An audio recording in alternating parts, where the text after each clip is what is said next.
Hello mga sisi! Tonight, gumawa nga ako ng sarili kong inumin na talagang babagay sa attitude ko. Gusto ko kasi yung strawberry flavor at medyo milky din. Kaya ito na nga, minix ko nga tong Selecta strawberry flavored milk drink sa isang basong gin. At ito nga, nakagawa ko ng isang inumin na swak sa taste at personality ko. Ang hirap magpakasosyal kung wala ka namang budget. So, yung gusto ko kasing alak, worth 1,500.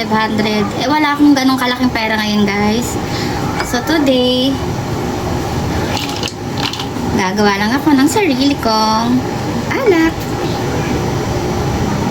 Look at that.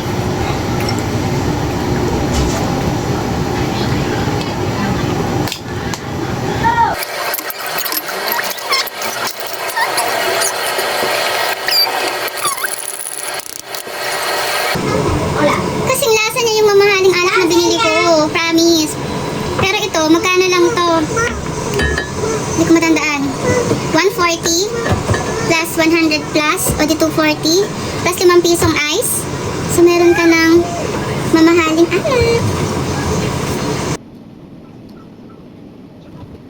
Oh. Ano kung hindi alak na anak? Aliw.